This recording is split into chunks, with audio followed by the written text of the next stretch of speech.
Before the concepts of time and space, before the words that defined existence, there was nothing. This void, what the Aboriginal Australians and Native American tribes called the time of dreaming, was formless, a limitless expanse untouched by creation. There were many names for this state, but none could fully capture its silence, its stillness. Time, space, and matter did not exist independently. They came into being simultaneously in a single, cataclysmic moment. From this primordial chaos, the universe stirred.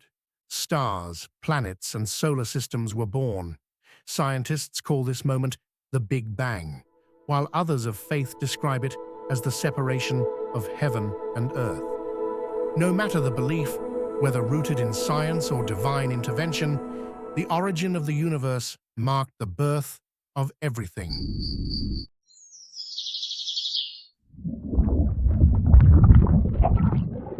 The universe expanded, evolving through the ages in ways both wondrous and terrifying. On Earth, in the year 2020 CE, humanity found itself caught in the grip of a man-made viral epidemic. A flu-like plague swept the world, and despite desperate efforts to control it through vaccines, the virus mutated faster than science could adapt. The vaccinated were offered incentives like lotteries, while 10% of the global population, distrusting their governments or clinging to religious convictions, refused the injections. In their haste to save lives, officials overlooked one crucial detail: the long-term effects of the vaccines on the human brain. Global News brings you live coverage now. Good evening. Tonight, we bring you critical updates on the global crisis surrounding the rapid spread of the Delirus cerebri virus, also known as DC-3468. Stay tuned as we continue to follow this developing story. It has now escalated into an unprecedented worldwide emergency. Experts believe this neurological strain is the driving force behind the skyrocketing rates of violence, murder, and suicides being reported across the globe. Travel bans have been implemented on an unprecedented scale. Military checkpoints have been set up, and major cities are now locked behind towering concrete barriers. Stay tuned as we continue to follow this developing story. For now, this is Anara Rosby reporting. Stay safe and good night. By 2032 CE, a new viral strain, Delirus cerebri, DC-3468, emerged. The first outbreaks occurred in isolated mountain communities where access to vaccines had been slow. The strain infected both vaccinated and unvaccinated alike, spreading insidiously through the population. It began with mild neurological symptoms, restlessness, insomnia, a creeping sense of unease, but soon worsened, triggering psychiatric disorders in those most vulnerable. The virus ignited a global crisis, leading to soaring murder and suicide rates, widespread civil unrest, and the collapse of economies worldwide. The world teetered on the brink of anarchy. Governments scrambled to contain the virus while maintaining some semblance of control. The international response was swift and brutal. Travel was restricted, military checkpoints were erected, and cities became locked behind towering concrete walls. These clean zones were sanctuaries for the vaccinated, isolated from the chaos outside. Inside, life continued under heavy surveillance. Citizens were tracked, their every movement monitored, as the powerful sought to contain the spread of the deadly strain. By 2054 CE, the most brilliant minds from around the globe came together under one banner, the Genesis Foundation. Tasked with eradicating the virus and restoring order, Genesis held the future of humanity in its hands. The organization quickly evolved, expanding its reach from scientific research to political governance.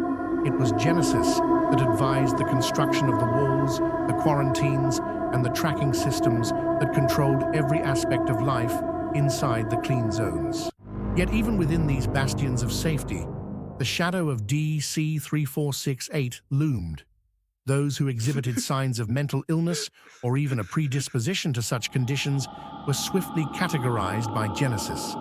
The system was clear: rational, rehabilitated, forgotten, or lost. The rational were the lucky few, free of the afflictions that plagued the rest. They lived in luxury within the clean zones, their lives secure and prosperous. The rehabilitated had been reconditioned, trained to suppress their abnormalities and fit in. The forgotten, however, were cast out, sent to live beyond the walls in quarantine districts, watched from afar, used as test subjects for new treatments. And then there were the lost, those too far gone to be saved, whose existence was a threat to the survival of the species. For them, there was no future, only the cold certainty of eradication. The world had changed beyond recognition by 2111 CE. This was the Tech Age, a time when technological advancement and rational thought were the pillars of society. Education spanned decades, children raised to be analytical, skeptical, and emotionless, traits that ensured survival in a world where emotion could lead to madness. Under Genesis's rule, individuality was tolerated, but only within the boundaries of reason. Mental health disorders, however, were still feared, their very existence considered a risk to the fragile stability that Genesis had created. To combat this threat, Genesis developed a revolutionary drug, Dark Night Glycerin. Originally intended to heal trauma and recondition the minds of the forgotten, it soon became a tool of control. The drug, administered through intravitreal injections, allowed users to enter a virtual dream world where past pain was erased and a new, logical state of being could be achieved. But for some, the drug became an obsession, a way to escape the harsh realities of their existence. Over time, it found its way into the black market, laced with methamphetamines and fentanyl, transforming from a tool of healing into a weapon of destruction. Known as the nightmare drug, it created a new class of addicts, those who, while awake, lived out virtual fantasies detached from reality, spiraling toward their inevitable classification as lost. This is the world in which we now find ourselves, a world divided, controlled, and teetering on the edge of collapse.